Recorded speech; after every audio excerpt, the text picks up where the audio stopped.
Terima kasih telah mengklik video ini. Di episode sebelumnya, kita sudah membahas kisah tentang tanda-tanda kedatangan Tuhan Yesus. Dan untuk di episode kali ini, kita akan membahas kisah tentang peperangan di surga. Bagaimanakah cerita kisahnya? Tetapi sebelum itu jangan lupa untuk subscribe channel ini, supaya bisa lebih berkembang lagi ke depannya. Dan nyalakan loncengnya, agar kalian tidak ketinggalan video terbaru dari kami. Dan tanpa berlama-lama, langsung saja kita masuk ke dalam cerita kisahnya. Ini dia kisah tentang pertempuran di surga Mikael melawan Lucifer.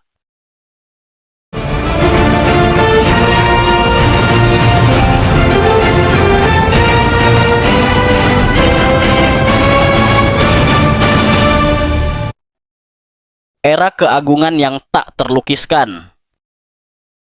Sebelum fajar pertama menyentuh semesta dan sebelum waktu mulai menghitung detiknya, hiduplah sebuah tatanan yang melampaui imajinasi manusia.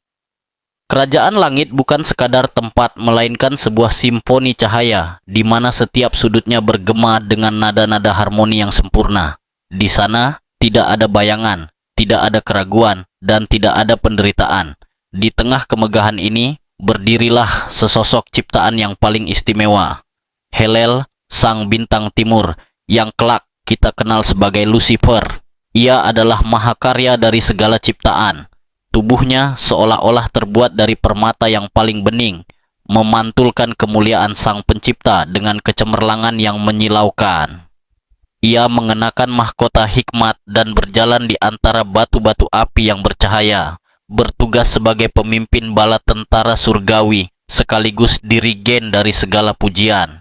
Setiap gerakannya adalah keanggunan, dan setiap ucapannya adalah kebijaksanaan. Para malaikat lain memandangnya dengan rasa kagum yang mendalam, bukan karena mereka menyembahnya, tetapi karena Helel adalah cermin paling jernih dari keagungan Tuhan. Ia memegang kunci-kunci rahasia langit dan dipercayai untuk berdiri di garis paling depan dalam menjaga kekudusan tahta tertinggi.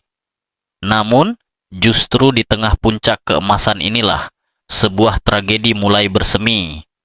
Dalam keheningan yang paling dalam, Helel mulai berhenti memandang ke arah sumber cahaya dan mulai terpukau oleh pantulan dirinya sendiri.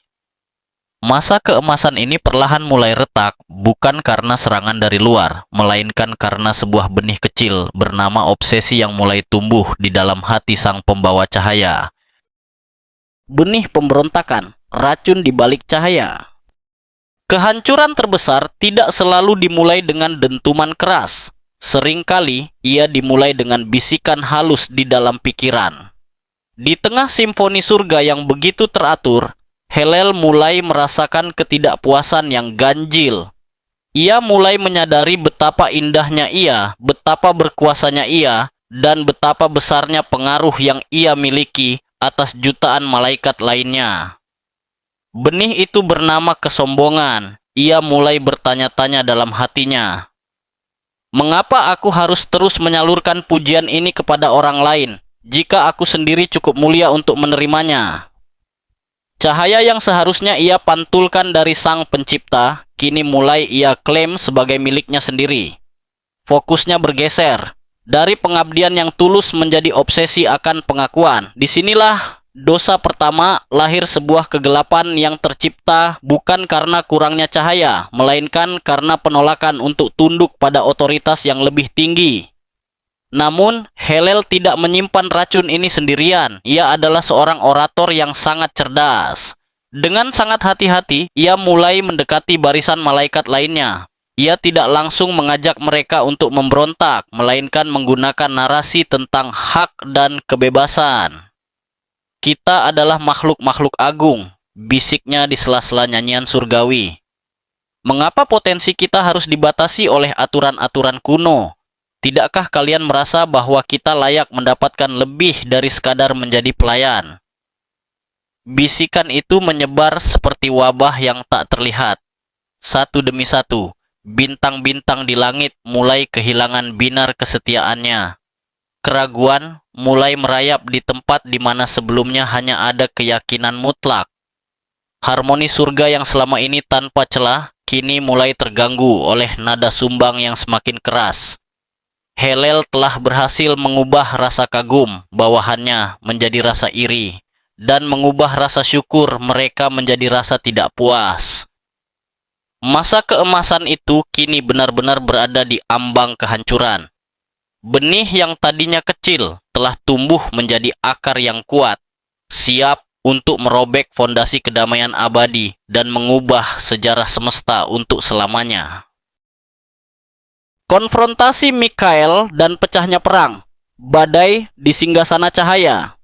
Ketika bisikan pengkhianatan Helel mulai mengubah warna langit surga, muncullah sosok yang menjadi antitesis dari segala kesombongan itu. Ia adalah Mikael. Jika Helel dikenal karena keindahan dan kecerdasannya, Mikael dikenal karena satu hal yang mutlak, kesetiaannya yang tak tergoyahkan. Mikael tidak bisa lagi berdiam diri melihat harmoni yang telah bertahan selama keabadian mulai koyak.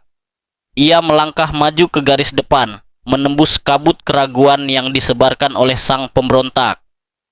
Di hadapan jutaan saksi surgawi, terjadilah sebuah pertemuan yang menentukan takdir semesta. Helel berdiri dengan angkuh, sayap-sayapnya kini tidak lagi memancarkan cahaya murni, melainkan kilatan api ambisi yang haus akan kekuasaan. Ia berseru bahwa ia akan mendirikan tahtanya di atas bintang-bintang Tuhan, menantang otoritas tertinggi dengan keberanian yang sesat. Namun, Mikael tidak menjawab dengan pidato yang panjang atau janji-janji kekuasaan. Ia hanya meneriakkan sebuah pertanyaan yang menggelegar seperti guntur, sebuah pertanyaan yang sekaligus menjadi namanya sendiri. Mikael, siapakah yang seperti Tuhan? Pertanyaan itu adalah tamparan bagi ego Helel. Itu adalah pengingat bahwa setinggi apapun seorang ciptaan terbang, ia tetaplah seorang ciptaan. Dengan seruan itu, Mikael menghunus pedang cahayanya, dan untuk pertama kalinya dalam sejarah, keheningan abadi surga pecah oleh dentuman senjata. Perang pun meledak. Ini bukan perang seperti yang dikenal manusia. Ini adalah benturan dimensi. Langit yang biasanya tenang, kini menjadi medan tempur di mana cahaya melawan bayangan. Pasukan malaikat yang dipimpin Mikhael bertarung dengan disiplin yang murni, digerakkan oleh kasih dan pengabdian. Di sisi lain, pasukan Helel yang kini mulai bertransformasi menjadi sosok yang kelam bertarung dengan kemarahan yang membabi buta. Lautan sayap beradu di udara, menciptakan badai energi yang mengguncang pilar-pilar semesta. Setiap tebasan pedang Mikhael adalah pernyataan kebenaran, sementara setiap serangan Helel adalah perlawanan terhadap kenyataan. Surga, yang selama ini menjadi simbol kedamaian, kini ternoda oleh debu pertempuran pertama. Keindahan Helel mulai luntur, wajahnya yang dulu sempurna kini retak oleh kebencian, menandakan bahwa perang ini bukan hanya tentang siapa yang menang, tetapi tentang siapa yang akan bertahan dalam kemuliaannya. Kejatuhan sang pengkhianat dari bintang timur menjadi abu. Di puncak pertempuran yang mengguncang dimensi itu, kekuatan ambisi akhirnya mencapai batasnya. Lucifer yang kini tidak lagi pantas menyandang nama Helel menyadari bahwa tidak ada ruang bagi kesombongan di tempat yang dibangun atas dasar kebenaran. Meskipun ia mengerahkan segala kekuatan gelap dan hikmat yang telah terdistorsi, ia tidak mampu menembus perisai iman yang dibawa oleh pasukan Mikhael. Wajah indahnya yang dulu menjadi cermin keagungan kini berubah menjadi topeng kebencian. Cahaya emas yang menyelimuti tubuhnya mulai meredup berganti menjadi api yang tidak memberikan terang, melainkan hanya panas yang menghanguskan.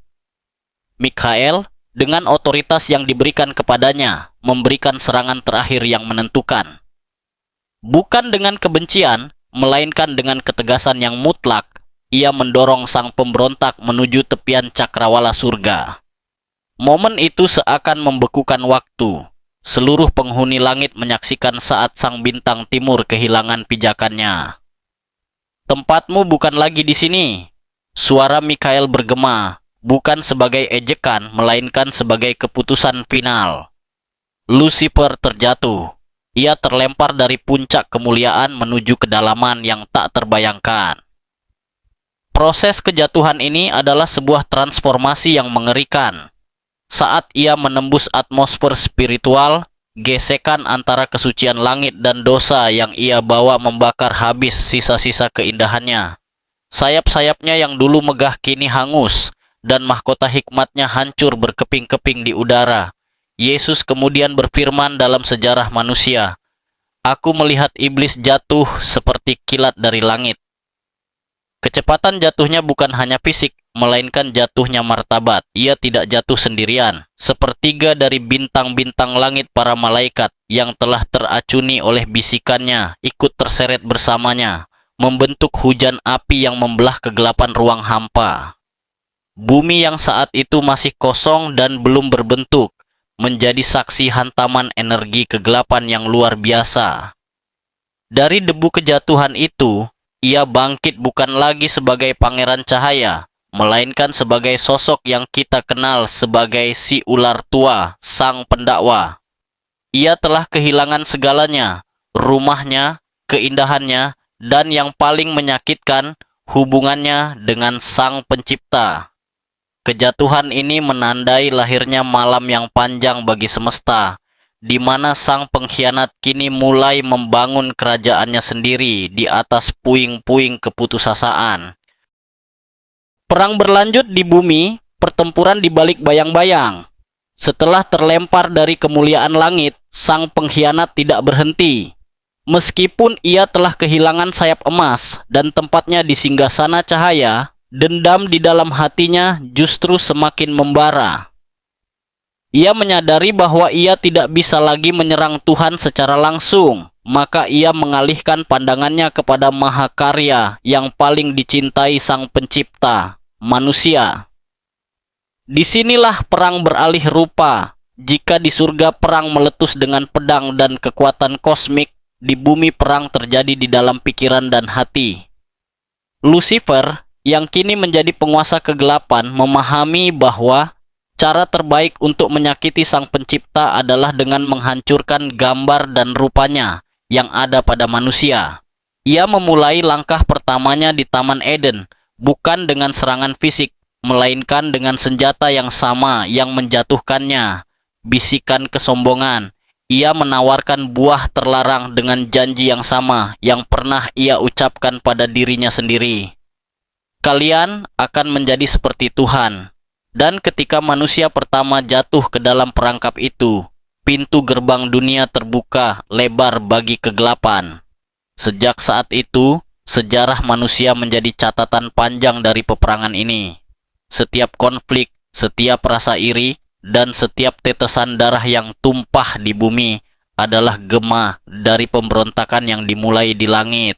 Dari tragedi Kain dan Habel hingga runtuhnya Menara Babel, Sang ular tua terus bekerja di balik layar, membangun kerajaannya melalui ego, berhala, dan kebencian antar sesama. Namun, bumi bukan sekadar tempat pembuangan. Di tengah kegelapan yang disebarkan oleh Lucifer, Sang Pencipta justru menanamkan harapan. Perang di bumi ini menjadi ujian bagi setiap jiwa. Apakah kita akan menyerah pada bisikan kegelapan yang menawarkan kekuatan semu, atau kita akan memilih untuk berjalan di dalam terang? Iblis mungkin menguasai bayang-bayang di dunia ini, namun ia tahu bahwa waktunya singkat. Setiap tindakan kasih, setiap kejujuran, dan setiap keberanian manusia untuk melawan egonya sendiri adalah pukulan telak bagi kerajaan kegelapan. Perang ini masih berlangsung hingga detik ini di dalam pilihan-pilihan kecil yang kita ambil setiap hari, di dalam pertempuran antara nurani dan ambisi yang buta. Kemenangan akhir, fajar yang takkan pernah terbenam. Sejarah manusia mungkin tampak seperti siklus kekacauan yang tak berakhir, namun di balik tabir waktu, sebuah garis akhir telah ditetapkan. Perang yang dimulai dengan dentuman di gerbang langit tidak akan dibiarkan berkecamuk selamanya. Akan tiba saatnya di mana Sang Pemilik Semesta sendiri menyatakan sudah selesai. Kemenangan akhir bukanlah sekadar tentang kehancuran si jahat, melainkan tentang pemulihan segala sesuatu yang telah rusak. Bayangkan sebuah fajar yang tidak akan pernah diikuti oleh malam. Di momen puncak ini, Mikael akan turun sekali lagi dari kemuliaan surgawi. Kali ini, ia tidak datang untuk beradu argumen, melainkan untuk menjalankan tugas terakhirnya, menangkap sang ular tua, naga purba yang telah meracuni bumi selama ribuan tahun, dan membelenggunya di dalam jurang yang tak berdasar untuk selamanya. Segala tipu daya, air mata, dan rasa sakit yang pernah disebarkan oleh Lucifer akan menguap seperti embun di bawah terik matahari. Takhta kesombongan yang dibangun di atas penderitaan manusia akan runtuh menjadi abu. Saat itulah langit yang baru dan bumi yang baru akan turun, sebuah tempat di mana cahaya tidak lagi membutuhkan matahari, karena kemuliaan Sang Pencipta sendiri yang akan menyinarinya. Namun, bagian paling indah dari kemenangan ini bukan hanya tentang kekalahan musuh, melainkan tentang kepulangan para pemenang. Mereka yang selama di bumi memilih untuk berdiri di sisi terang, mereka yang meski jatuh berkali-kali namun tetap bangkit dalam kejujuran, akan melihat harmoni yang dulu dirusak oleh Lucifer kini kembali utuh, bahkan lebih indah dari sebelumnya. Pedang Mikael akan disarungkan kembali. Tugas Sang Panglima selesai. Perang kosmik yang melelahkan ini akan menjadi kenangan jauh, digantikan oleh kedamaian yang melampaui segala akal. Dan di akhir perjalanan ini, sebuah pertanyaan akan bergema di keabadian. Di manakah maut? Di manakah kemenanganmu? Karena pada akhirnya, terang tidak hanya mengusir kegelapan, ia memusnahkannya tanpa sisa, meninggalkan hanya kasih dan kebenaran yang memerintah untuk selama-lamanya. Begitulah cerita kisah tentang peperangan di surga. Bagaimanakah menurut kalian? Komen di bawah untuk memberikan pendapat kalian. Dan jangan lupa untuk subscribe channel ini supaya bisa lebih berkembang lagi ke depannya. Dan nyalakan loncengnya agar kalian tidak ketinggalan video terbaru dari kami. Terima kasih telah menonton sampai habis. Sampai jumpa di episode selanjutnya.